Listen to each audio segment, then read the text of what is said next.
Salut à tous, bienvenue dans cette nouvelle vidéo. Alors actuellement c'est très compliqué parce que j'ai eu encore une panne de téléphone et comme il y a 3 mois et comme il y a 5 ou 6 mois je crois au mois d'octobre et novembre, je compte le mois de mi-novembre et mi-octobre pendant un mois c'était compliqué.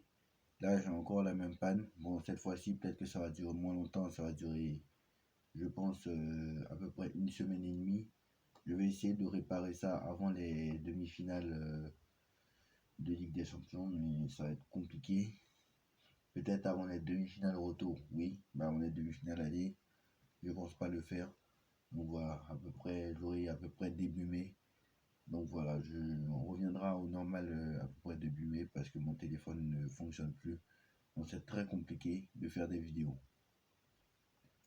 Mais comme on est là, on filme avec l'ancien téléphone qui n'a pas une très bonne qualité de base.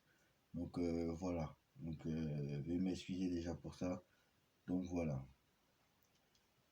Bon, j'aimerais qu'on parle du Ballon d'Or parce que très clairement, je ne comprends pas. Bon, comme il n'a pas de, ma caméra n'a pas mon téléphone n'a pas une grosse capacité à faire de longues vidéos parce qu'il n'a pas assez d'espace. Donc, je vais aller à l'essentiel. Déjà, c'est quoi la définition du Ballon d'Or? S'il vous plaît, allons chercher la définition du Ballon d'Or. Donc le Ballon d'Or, normalement, lui récompense le meilleur joueur de l'année, performance individuelle. Quand même, on dit carrière du joueur. Les trois sont désormais pris en compte. C'est performance individuelle, caractère décisif, impressionnant, performance collective et palmarès écoulé. Ça, c'est fair play. D'accord. Mais quand je vois le classement de Gaulle, Camille Gaulle, hier, je comprends pas. Hier, Gaulle a mis un classement. Même il y a d'autres médias qui ont mis un classement, qui ont commencé à mettre des classements, puisque maintenant, vous savez que maintenant c'est sur une saison et c'est pas sur une année civile. Donc je ne comprends pas. Déjà, Saka 10e. Saka 10e. Ça c'est pourquoi pas. Wirtz 9e. Bon, déjà on va commencer par le premier parce que c'est là où c'est scandaleux. Là vous allez comprendre. Bellingham premier. D'accord. Bellingham est encore en Liga. Bellingham va gagner la Liga. Il va gagner la Super Coupe d'Espagne. Il a gagné. La Super Coupe. La Coupe d'Espagne, il est éliminé. Bon, ça, c'est pas grave. Mais enfin, c'est pas grave. La Ligue des Champions, il va peut-être la gagner. Mais en demi-finale. Voilà. Bellingham. Ok, pour un milieu de terrain. Il a de très bonnes stats en plus. Voilà. Après, Foden deuxième. Je comprends pas. Foden deuxième. Alors que derrière lui, tu as Mbappé troisième. Bon, Mbappé a gagné la Ligue 1. Bon, il sera champion normalement contre Lorient. Normalement, ce sera contre Lorient. Puisque ce week-end, on joue contre Lyon. Mais le match, ce sera le match contre Lorient. Le match en retard qu'on n'a pas pu jouer. Puisque nous, on a eu la semaine de repos entre Barcelone et Barcelone. Donc le match contre Lorient. On sera champion contre Lorient. Donc, si on gagne, bien sûr, contre Lyon. Donc, il sera champion dans une semaine, c'est-à-dire mercredi. Mercredi au plus tard, ou samedi au pire. Dans une semaine au plus tard, Mbappé sera champion de France. Il est en finale de Coupe de France. Il va peut-être la gagner. Le mec en demi-finale de Ligue des Champions. Il a l'Euro, il a les JO, etc. Troisième, d'accord. Mais pourquoi Foden, qui est éliminé de la Ligue des Champions, qui va peut-être même pas gagner la première ligue, qui est en finale de FA Cup, d'accord, mais qui va peut-être pas gagner la première ligue. Mais Foden est éliminé de la Ligue des Champions. Pourquoi il est devant Mbappé? Je comprends pas. Haaland, quatrième. Haaland n'a aucun match décisif où il y a des références où il est décisif dans un gros match cette saison. C'était moi un gros match où Haaland a été décisif cette saison. Il n'y en a pas. Contre le Real, aller-retour inexistant. L'année dernière, pareil. Cette année, il est beaucoup moins fort que l'année dernière, et on l'avait dit. Cette année, il est beaucoup moins fort. Et Haaland est quatrième, je ne comprends pas. Rodri, cinquième. c'est pareil. Rodri est éliminé de la Ligue des Champions. Harry Kane, sixième. Harry Kane, déjà, doit être devant Rodri, devant Haaland. Même s'il ne va pas gagner la Bundesliga, hein, mais voilà. Il est en demi-finale de Ligue des Champions quand même. Vinicius Junior, qui est. Vinicius Junior, déjà Vinicius qui est en demi-finale de Ligue des Champions, qui va gagner la Liga, qui. Vinicius qui va gagner la Liga, qui va gagner la. Qui va peut-être gagner la Ligue des Champions. Qu'est-ce qu'il fait septième? Vinicius, normalement, doit être devant Foden, devant Haaland, devant Rodri, devant Harry Kane, à minima. À minima. Griezmann, huitième. Qu'est-ce que Griezmann fait dans le top 10? Griezmann a fait quoi cette saison? Dites-moi, Griezmann, il fait quoi dans le top 10?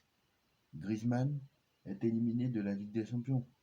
Griezmann est éliminé de la Coupe d'Espagne. Et Griezmann ne va pas gagner la Liga. Et même, ça va être très compliqué pour se qualifier pour la Ligue des Champions. Après, comme il y a 5 places, ça sera plus possible. Plus possible, pardon. Mais voilà. Wirtz. Wirtz, 9e. 9e Wirtz. Ils sont sérieux. Florian Wirtz est invaincu depuis plus de 45 matchs. Florian Wirtz n'a pas perdu un match depuis plus d'1 an. Florian Wirtz est en Europa League, est en finale, demi-finale d'Europa League. Florian Wirtz a gagné déjà la Bundesliga. Florian Wirtz, parce que je rappelle que Bayer Leverkusen est champion d'Allemagne, Florian Wirtz va peut-être gagner la Coupe d'Allemagne. Florian Wirtz va faire peut-être une saison sans perdre. Et Florian Wirtz est derrière Rodri, derrière Haaland, derrière Foden, qui sont éliminés de compétitions européennes, qui vont gagner au max que la Première Ligue et la FA Cup. Parce que on rappelle qu'il peut toujours faire saison blanche, mais même si je pense pas, hein, mais voilà. Saka 10e, bon, c'est peut-être mérité, mais voilà, je comprends pas. Je comprends pas. Saka 10e, je, je n'ai pas compris. Franchement, je comprends pas. Franchement,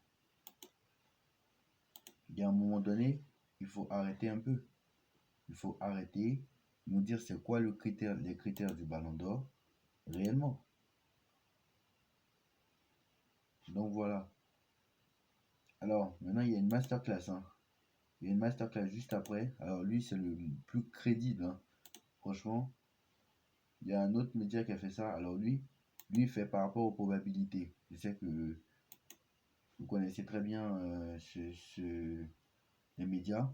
Donc, 25%, Bellingham premier, 25%, Mbappé deuxième, 23%, Harry Kane 18%, 4, troisième, Haaland quatrième, 17%, Messi cinquième, 10%. Qu'est-ce que Messi fait dans le classement? Messi ne joue même pas en Europe. Messi joue la MLS. Moi, je joue à Stélin tous les jours. Je suis le foot qu'on joue au quartier à Stélin, dans un des stades de Bordeaux chez les amateurs.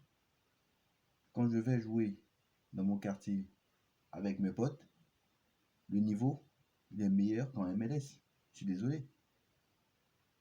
Et Messi est encore dans le classement.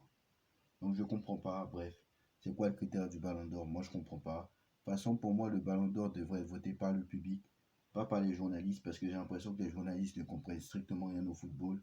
Comment Foden, comment Foden, Haaland et Rodri peuvent être dans le top 5 alors qu'ils sont éliminés de la Ligue des Champions, etc. Et Florian Wirtz, qui est lui, invaincu depuis plus de 45 matchs, est 10e, 9e. Je comprends pas. Donc voilà, c'était un peu le coup de gueule de ce soir. Dites-moi en commentaire ce que vous en pensez. Pour l'instant, c'est très compliqué. Donc, comme je vous ai dit, pas de téléphone. Donc, c'est très compliqué. Celui-là, c'est pas une grosse capacité de. Il n'a pas une grosse capacité à faire de longues vidéos. Même la caméra n'est pas non plus exceptionnelle. Il fait même pas de montage. Donc voilà. Dites-moi en commentaire ce que vous en pensez, on like, on partage, on commente, on s'abonne. On se retrouve très vite pour une nouvelle vidéo. Tchuss.